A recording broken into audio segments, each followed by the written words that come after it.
Gumball hides something disturbing under its colorful surface, and these are the scariest episodes from every season that prove it. Stick around with me because the scariest part is at the end. Season 1. The Picnic. This was survival horror story starring cartoon animals. On a school bus, Miss Simian hands out maps, warning everyone to avoid the Forest of Doom. Gumball naturally mishears this as go through it, and Darwin being Darwin just follows him blindly. So yeah, they are already screwed, lost in the woods with no teacher or friends. Gumball's their guide after eating the map and claiming he memorized it. And Gumball? He misinterprets it all like he's Dora the Explorer with a concussion. Trees make menacing faces, squirrels hiss about eating their carcasses, and the wind itself whispers, "Turn back." Gumball, oblivious, leads them into an outhouse, then blinds Darwin by having him stare at the sun for navigation. Things spiral when they spot a caterpillar. Gumball nearly eats it, but Darwin calls it cute. Then they let it go, only for a bird to snatch it, a kraken to eat the bird, a griffin to devour the kraken, and a Godzilla-sized elk monster to crush the griffin. The food chain hits like a nightmare. Starving, Darwin snaps, eating Gumball's clothes. Gumball storms off, shouting, "I don't need anyone," then falls off a cliff into a monster ambush. Just as he's about to be devoured, Darwin arrives, fish slapping a 50-foot beast into submission. The creatures flee, the brothers reconcile, and Darwin carries his naked mate to the picnic. Season 2.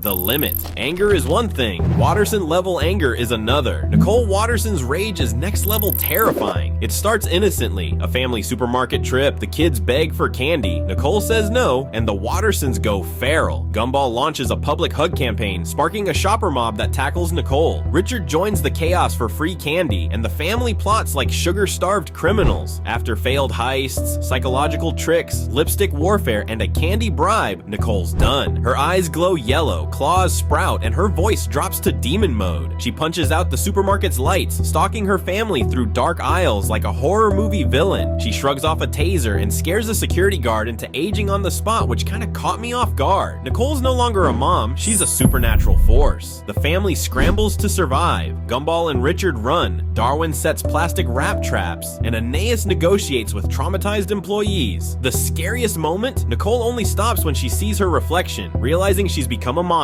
The family huddles, shaken as she apologizes. Were lessons learned? Doubtful, I guess.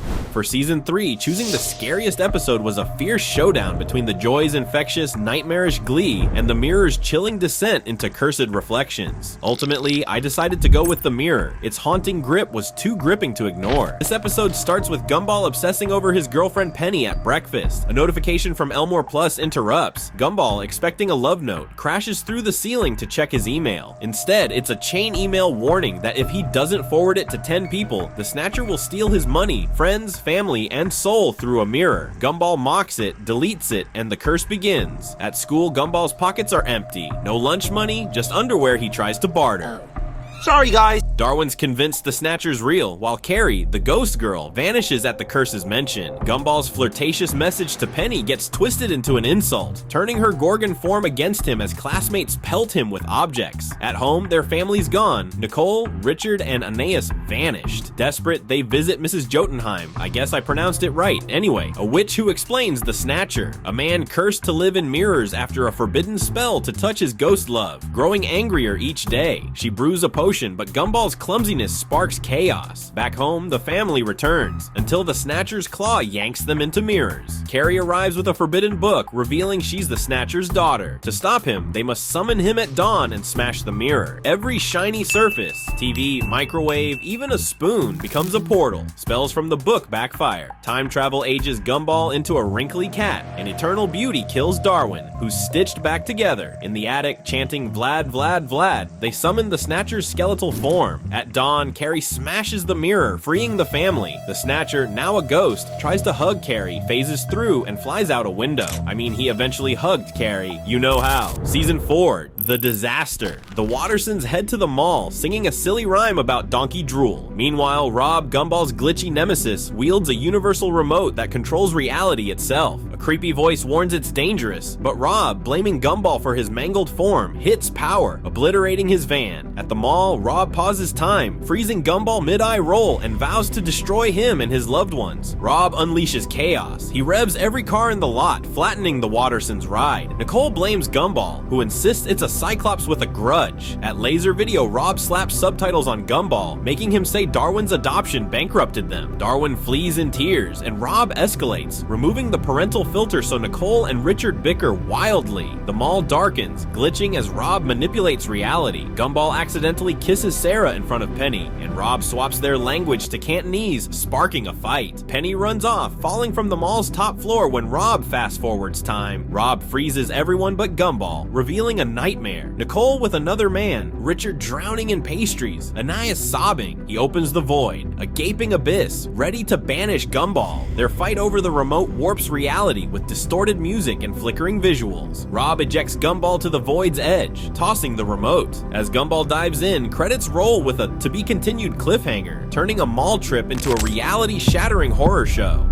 Season 5, The Puppets. This episode starts with Gumball and Darwin, where they find a box of creepy old puppets. Gumball wants nothing to do with them anymore, but Darwin takes them anyway. He names them Frank and Howdy and puts them on, and for some reason promises to never take them off. At school, Darwin struggles to do anything because the puppets are basically his hands now. But now the puppets react on their own. When Gumball mocks them, their eyes narrow. And it's not Darwin moving them. He tries to laugh it off, but Darwin suddenly insults him with a weird blank look, like he's not in control anymore. That night, it escalates. Darwin takes a bath with the puppets. Gumball opens the door and asks to Darwin who is he talking to. Darwin replies to him, making Gumball suspicious. Darwin pulls Frank and Howdy out of the tub. Gumball convinces Darwin to take the puppets. Gumball rips them off and throws them in the trash. Later, the puppets crawl out of the trash with new voices and destroys Gumball's console, and this time, they say Darwin isn't here anymore. His mind is trapped in their world. To save him, Gumball has to join them, so he puts on a puppet and gets pulled into a fake puppet version of reality. The puppets are now human-sized, and Darwin sits quietly in a fake house, clearly broken. Gumball tries to rescue him, but it was a trap. The puppets want both of them stuck in this world forever. They start playing with the boys, stretching and taunting them, but Darwin finds a loose string and pulls it, and the puppets unravel. The world collapses. Gumball and Darwin escape by destroying it with their imagination. Finally, they sell the puppets at a yard sale, passing the curse to some random kid. Got a feel for him. Season 6, The Inquisition. This episode opens with Principal Brown running through the school like he's seen death itself. He barges into the teacher's lounge in full panic mode. The school superintendent is coming. The superintendent is a human, not cartoon, just a live-action man dropped into a cartoon world. And somehow that makes him instantly terrifying. His name? Superintendent Evil. He steps on stage and gives a speech announcing that he's going to fix Elmore by removing all the weird, cartoony nonsense. Basically the entire identity of the show. Back in class, Gumball and Darwin start noticing changes. Alan, the balloon, he now has a body. Terry, her face is just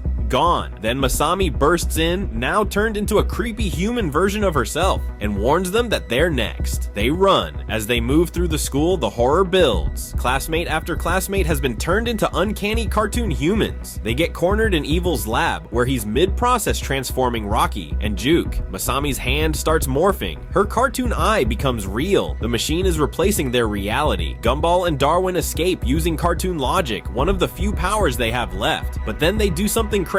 They go back. They start reinfecting the school with nonsense, reviving their friends using randomness, chaos, and everything the show's ever celebrated. They bring everyone back, but just when it feels safe again, Evil returns. What do you think you're doing? For a moment, it seems like he'll fight, but instead, he runs.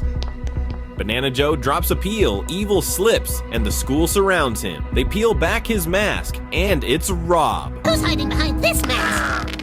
Oh no, sorry everyone. The true horror begins here. Rob says he was trying to save them, that a disaster is coming, that this correction was the only way out, the only way to survive. But before he can explain, Tina knocks him out. The screen starts to glitch. The music distorts. Something is wrong. Then comes the final scene. Rob wakes up, alone, at night in the school. The ground opens beneath him. The void returns, swallowing the floor. He clings to the edge, trying to warn everyone, saying, "It started." Then he falls, Season 7, The Summoning. Season 6 ended with Rob falling into the void, warning that it started. Now in Season 7, with 40 episodes confirmed, one title stands out for me, which is The Summoning. What could it be? A ritual gone wrong? Summoning spirits trapped in Elmore? Or maybe something darker? An ancient force breaking through the cracks of their cartoon world? Could it be a doorway to the other place Rob warned about? What do you think, guys? Let me know in the comments.